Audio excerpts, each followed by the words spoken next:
আপনি বিপদে পড়েছেন, আপনি আল্লাহর কাছে দোয়া করবেন, আপনি নিজে দোয়া ইউনুস পড়বেন, আল্লাহর কাছে হাওমাও করে কানবেন। এটা হলো কোরআন এবং সুন্নাহর নির্দেশ। আর সমাজের প্রচলন যে আপনি আমাদের মাদ্রাসা আল ফারুকে বা আসুন্নাহ সেন্টারে চলে আসবেন, আসুন্নাহ মার্কাজুস সুন্নাহ ট্রাস্টে চলে আসবেন, আমাদেরকে 2,000, 2,50,000 টাকা দিয়ে দেবেন, আমরা আপনার জন্য দোয়া ইউনুস খতম করে দেব। আপনার জন্য সহজ কোনটে আর আমাদের জন্য স্বার্থ কোনটে? আপনি কি বিষয়টা বোঝেননি? আপনি হয়তো মনে করবেন আমরা গুনাহগার, আমরা রাখলে তো আল্লাহ শুনবে না। এটাই হলো সকল শিরক কুফুরের মূল। আমরা একটু বোঝার চেষ্টা করি। একটা ছোট্ট বাচ্চা আছে, মা বদরাগী। আচ্ছা বলেন তো, বাচ্চাদেরকে সবচেয়ে বেশি মারে মা, বাবা, খালা, দাদি, ফুফু না বোন? হ্যাঁ, তার মানে সবচেয়ে বাচ্চাদেরকে অপছন্দ করে মা, ঠিক না? হ্যাঁ হ্যাঁ, নানি মারে না, দাদি মারে না, বোনেরা মারলেও দু একটা গাল দেয়, বাপ মাঝে সাঝে, আর মা সব সময়। তা যেহেতু মা সব সময় মারে, একটা বুদ্ধিমান ছেলে চিন্তা করলো আমার মার সে খারাপ দুনিয়াতে কেউ নেই। অথবা চিন্তা করলো মা আমার খুব ভালো, আসলে সন্দেহ নেই, তো মাটা খুব বদরাগী, মা আমার কথা শুনবে না, বুঝেছি রাগ করেছে। ওর যখনই কোনো কিছুর দরকার হয় ওর সঙ্গে সঙ্গে দাদির কাছে যায়, অথবা বড় আপুর কাছে যায়, অথবা আব্বুর কাছে যায়, যে আব্বু মার বলে দাও একটু দুধ খাবো, কি ভাত খাবো, কি বাথরুমে যাব। দাদি অথবা আপা অথবা আব্বা বলে দেয়। এই রকম ছেলেকে মা কি পছন্দ করে না অপছন্দ করে? পছন্দ করে।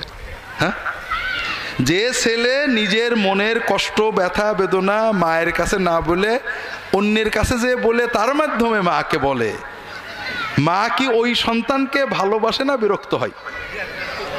যদি কোনো সন্দেহ থাকে বাড়ি যেয়ে মায়ের কাছে বা বউয়ের কাছে জিজ্ঞেস করে দেখেন। মায়ের মাতৃত্বের দাবি হলো যে সন্তান তার কথা সবচেয়ে আগে কাকে বলবে? মাকে বলবে। যে সন্তান মাকে না বলে আগে অন্য কাউকে বলে সে মায়ের মাতৃত্বকে অপমান করে। বুঝতে পারেন? আমাদের রব রব্বুল আলামিন আল্লাহর রুবুবিয়তের দাবি হলো যে আমার সকল কথা প্রথমে কাকে বলবো? কোন বান্দা যদি বিপদে আপদে তার কথা আল্লাহকে না বলে অন্যের কাছে বলে, আল্লাহর রুবুবিয়তকে অপমান করে। কথা বোঝেন? যদি কেউ মনে করে মা বদরাগী, মা আমার কথা শুনবে না, আরেকজনকে দিয়ে বলায়, রাত দিন কিছু হলেই খালি বাপের দিয়ে দাদির দিয়ে বলায়, ওই ছেলেকে মা দেখতে পারে না, বিরক্ত হয়। কারণ ও মাকে পরিবারের সামনে অপমান করেছে। ঠিক না ভাই? যে ছেলে, যে বান্দা বিপদে আপদে কষ্টে আল্লাহর কাছে না চেয়ে অন্যর দিয়ে আল্লাহর কাছে চাওয়ায়, ওই বান্দাকেও আল্লাহ দেখতে পারে না। সে আল্লাহর রুবুবিয়তকে অপমান করেছে। আল্লাহ কাফেরের দোয়া শুনে আল্লাহ কোরআনে বলছে, কুল মা ইয়া'বু বিকুম রাব্বি লাউলা দুআউকুম। তোমরা আল্লাহর কাছে দোয়া করো, এই জন্য তোমাদের আল্লাহ এখন ধ্বংস করেনি, নাই ধ্বংস করে দিত। কাফেরদের, আবু জেহেলকে বলছে। আর আল্লাহ আমার দোয়া শুনবে না? দ্বিতীয় কথা হলো, আমরা আল্লাহ তাআলার কাছে দোয়া করব, আল্লাহ ব্যবস্থা দিলেন সরাসরি দোয়া করব, চাইব। আমরা নিয়ম করলাম হুজুরদের মাধ্যমে চাইব।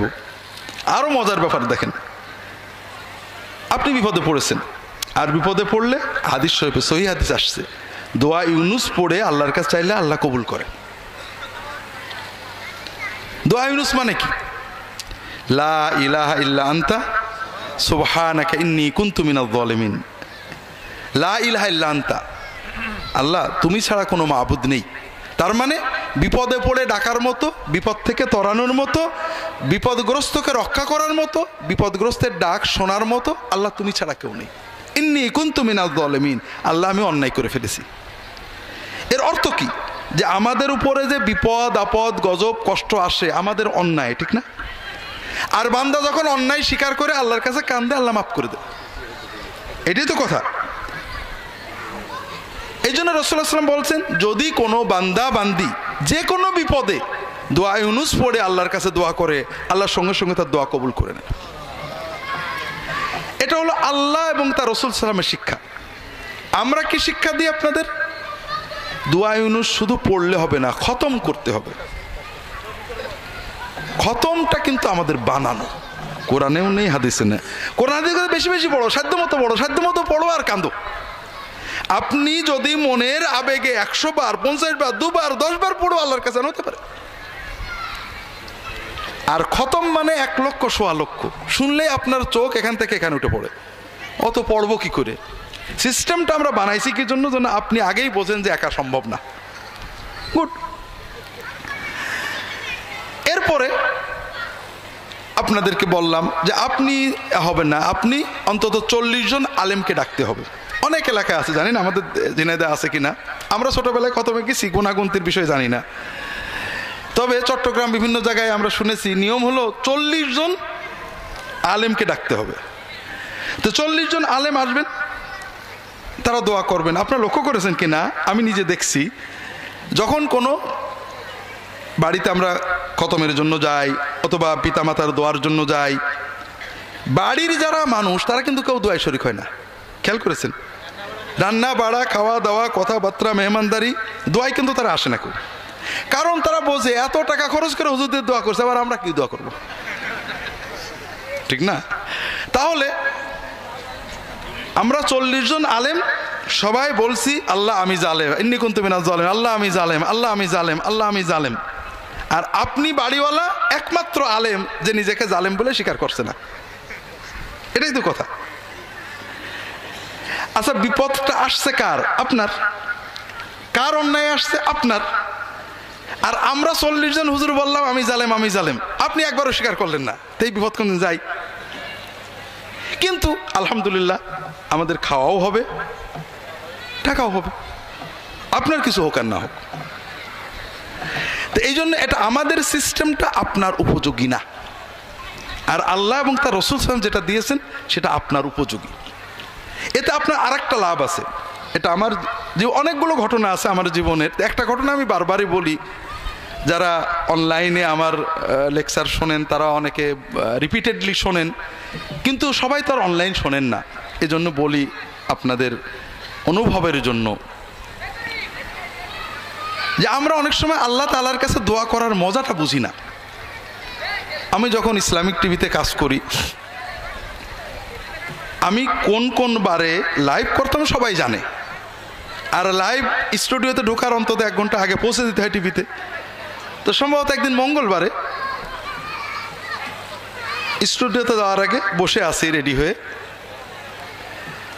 হঠাৎ 2 জন আসছেন, যতটুকু মনে আছে, যে স্যার আমাদের বাড়ি ঢাকাতে বিজয়নগরে, একটা বিপদে পড়ে আসলাম, আমার কিছু জমি আছে বিজয়নগরে, জমির দলিলগুলো একজন ডেভেলপারকে দিছিলাম, কয়েক কোটি টাকার সম্পত্তি, সেখানে হাই রাইজ বিল্ডিং করার জন্য। এখন ডেভেলপার জমির দলিল ফেরতও দিচ্ছে না, এগ্রিমেন্টও করছে না, টাকাও দিচ্ছে না। আর এরা তো বড় বড় কোম্পানি অনেক সন্ত্রাসী পোষে, আমার পক্ষে দলিল বের করার ক্ষমতা নেই। আমি খুব দুশ্চিন্তায় আছি, খুবই মনোকষ্টে, টেনশনে আছি। অনেকেই বলছে অমকের কাছে যাও, জেন দিয়ে বের করে দেবে, অমকের কাছে যাও, তদবিরে হয়ে যাবে। তবে আপনারা ইসলামিক টিভিতে বলেন যে তদবির বা জেন দিয়ে এগুলো করলে ঈমান থাকে না, তাই আপনার কাছে আসছি। আমার যদি কোনো সুন্নাত সম্মত ব্যবস্থা আপনি বলতেন, আমল তদবির, তাহলে দেখেন ভাই এই ধরনের কোনো আমল তদবির তো জানা নেই। তবে আল্লাহর কাছে চাইলে তো আল্লাহ দেন। মানুষের বিপদ থেকে রক্ষা পাওয়ার জন্য, মানুষের জুলুম থেকে বাঁচার জন্য রাসূলুল্লাহ সাল্লাল্লাহু আলাইহি ওয়াসাল্লাম কিছু দোয়া শিখিয়েছেন, সুন্নত দোয়া। তো আপনি আমার রাহে বিলায়াত বইটা দিলাম, যে আপনি এই দোয়াগুলোর দাগ দিয়ে দিলাম, এই দোয়াগুলো মুখস্থ করে অর্থসহ, সবচেয়ে ভালো হয় তাহাজ্জুদে পড়বেন, নামাজে সেজদায় যে আল্লাহর কাছে যতটুকু মনের আবেগ চোখের পানিতে চাইতে থাকবেন, বারবার পড়বেন, দোয়া মাসুরাই পড়বেন, নামাজ শেষ করে আল্লাহর কাছে কেঁদে কেঁদে বলবেন, এগুলো বলতে থাকেন, হয়তো আল্লাহ দিয়ে দিতে পারে। এরপরে বিষয়টা মূলত আমি ভুলেই গেছি।